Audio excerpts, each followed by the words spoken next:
Buenas noches, queridos estudiantes. Estamos aquí para continuar con el proceso de estudio del derecho en los diferentes ámbitos. En esta oportunidad, desde el sector público al derecho constitucional. Es un campo de estudio que incluye el análisis de las leyes fundamentales que definen a un Estado. Tiene la posibilidad de verse desde el punto de vista formal y también desde el punto de vista material. Una de las cosas indispensables que el ciudadano debe identificar es justamente que nos encontramos en un estado y que éste tiene definido leyes constitucionales y en función de ellas debemos regir todo el accionar que cada uno de nosotros desarrollamos. Entonces vamos a ir chequeando las diapositivas que nos ofrece este material, en donde sin duda alguna vamos a poder identificar algunas de las frases o situaciones que podemos haber atravesado en el desarrollo de la historia. Entonces, para poder hablar de derecho constitucional, tenemos primero que analizar lo que es el poder, ¿no? El poder que ha venido siendo transmitido a través de diferentes acciones en la historia del mundo. Entonces aquí, por ejemplo, lo tenemos a un gran personaje que marcó la historia del mundo. Y nos dice que el poder representa la dominación de unas personas sobre otras. Necesidad de afirmarse de manera estable.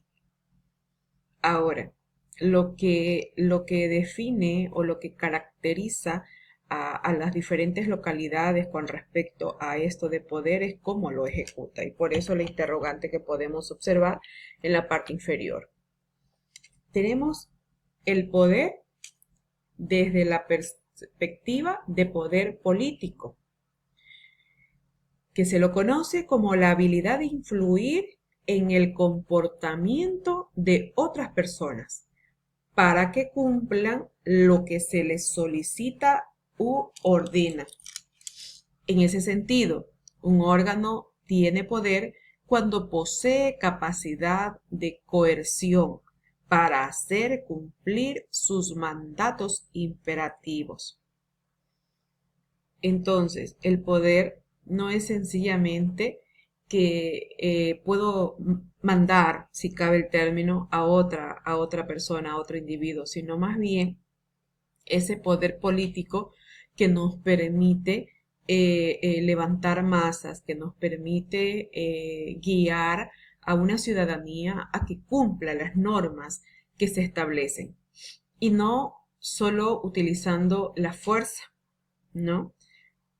Sino que sea una mezcla, sí, no que sea una mezcla en realidad de identificar cómo políticamente el ser humano debe actuar. Yo les había mencionado en anteriores oportunidades que la política en sí, en su naturaleza, no es mala. La política no es dañina. Por lo contrario, la concepción de la política en el ser humano es la de contribuir con su desarrollo. Lastimosamente, en el tiempo esta ha venido perdiendo esa concepción, pero que en todo caso está en cada uno de nosotros asumirla conforme es su naturaleza y poderla aplicar para bien, porque no necesariamente solo los que están en el mando lo pueden ejercer. Desde las masas, desde los sectores más reducidos, también podemos ejercer este poder político y hacer cosas importantes. Entonces nosotros tenemos a la fuerza como el derecho y a la obediencia como el poder. De esa manera las logramos relacionar. Y bueno, también comprender de esta forma que tanto la fuerza como la obediencia existen y por ende existen los deberes y los derechos, que es justamente la asignatura y para lo que nosotros estamos acá, a analizar y a tener claro que en la vida y en el mundo existen esa balanza que podemos observar allí, en donde se inclina los deberes, pero que también están determinados por los derechos. De allí que una de las insignias que identifican a la carrera de derecho y por lo general ustedes las pueden observar es siempre esa balanza, en donde combinamos esas dos posibilidades para que exista justicia. De lo contrario, si solamente nos dedicamos o le damos peso al derecho, entonces no construimos sociedades equitativas, sociedades justas. Ahora tenemos ya aquí en nuestra pantalla lo que es la Constitución. Nos dice que existen diferentes formas del poder político. La Constitución es una de ellas. ¿Por qué es una de ellas?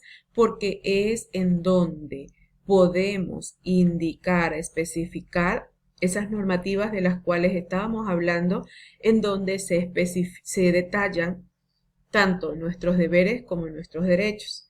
Es decir, guía el accionar de un Estado. ¿Y quiénes estábamos inmersos en un Estado?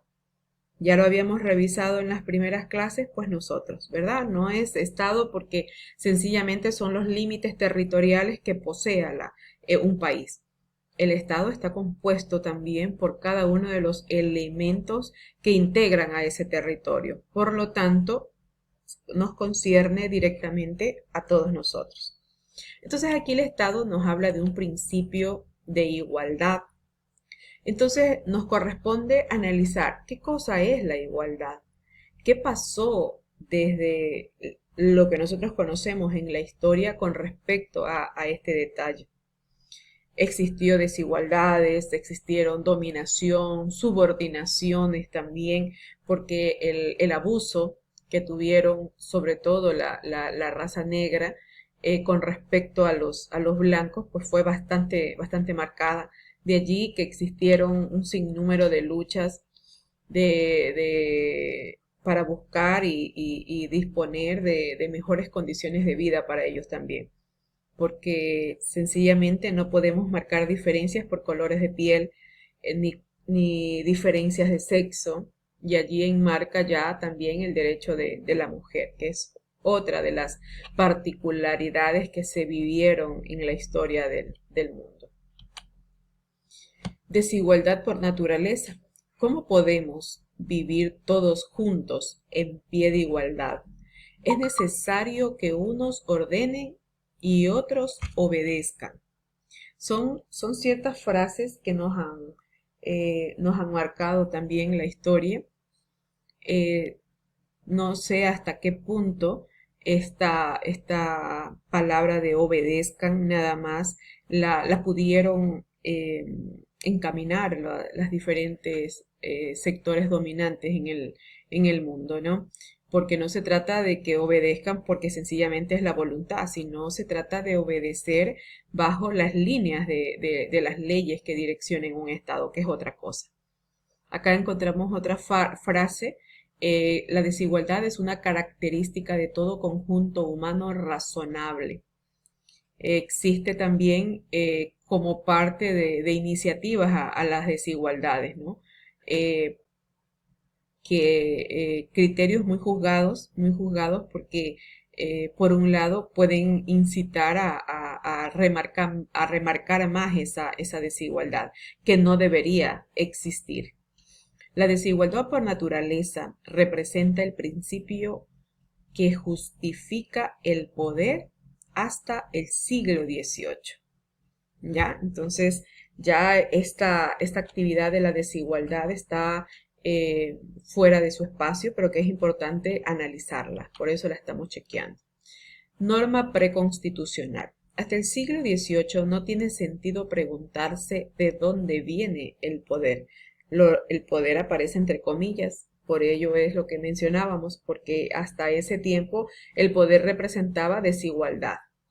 La monarquía absoluta. El soberano solo responde por sus actos ante Dios y por tanto es su representante en la tierra. La forma en cómo de pronto se lo concebía al poder en ese momento de la historia. El poder no necesita ser constituido ni justificado.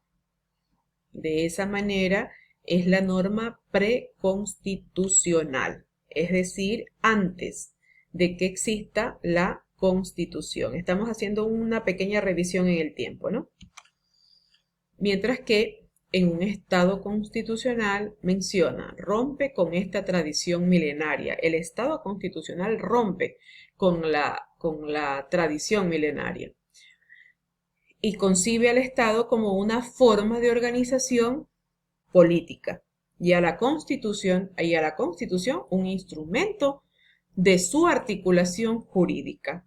Es decir, tenemos la organización que está regida a través de este documento que contiene todas las normativas de derechos y deberes para que se articule de manera jurídica al Estado y a todos quienes hacemos parte de él. Tenemos algunas frases, nos hablan estos personajes.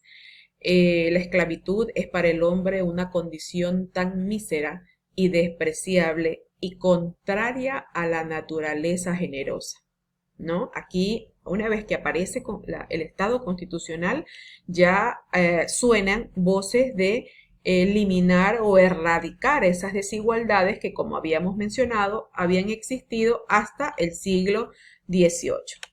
Tenemos otra, como es las diferencias entre hombres no son tan considerables como para que uno pueda pretender para sí, con base a ello, cualquier beneficio al cual el otro no pueda aspirar igual que él. Que a lo mejor las diferencias naturales que nosotros podamos tener entre uno y otra persona en una sociedad no nos da derecho a convertirlos en nuestros esclavos, ¿no? El estado de naturaleza es un estado de igualdad en el que todo el poder y jurisdicción es recíproco, sin subordinación o sujeción, ¿no? Otras frases erradicadoras de las desigualdades. Igualdad por naturaleza. La igualdad es una condición natural, o sea, no necesitamos hacer nada de especial para exigir y disponer de igualdad. El poder no es una condición natural. El poder, la existencia del poder tiene que ser justificada y explicada. Es decir, si voy a liderar naturalmente a las diferentes sociedades. Entonces, cuando hablamos ya de condición natural, es que el poder es una condición creado por el hombre, ¿ya? Porque necesitaba, ¿qué cosa? La guía, esos líderes para que puedan organizar al mundo, porque no en un grupo general todos podemos tomar decisiones. Es más, en la misma aula de ustedes necesitamos de representantes para poder coordinar, es decir, que se haga más factible llegar a ciertos acuerdos, ¿no? Dentro de lo que se refiere, y aquí hacemos ciertas relaciones de descendencia entre que Dios está primero en la parte de poder y luego el hombre. Mientras que en la condición natural, en donde especifica la concepción de poder, tenemos que el hombre está determinando lo que existe en el Estado, según Leviatán.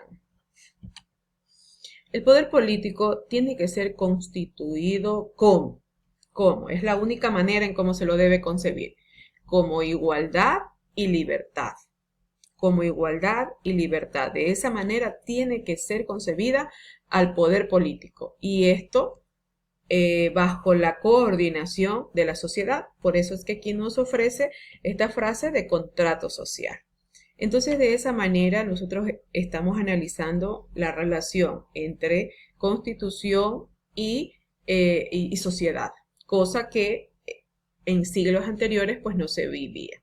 Tenemos sociedad, acuerdo de voluntades. La sociedad es un conjunto de personas titulares de derechos subjetivos jurídicamente iguales y libres. Eso es importantísimo marcar. Bueno, chicos, con esto terminamos la revisión de estas diapositivas.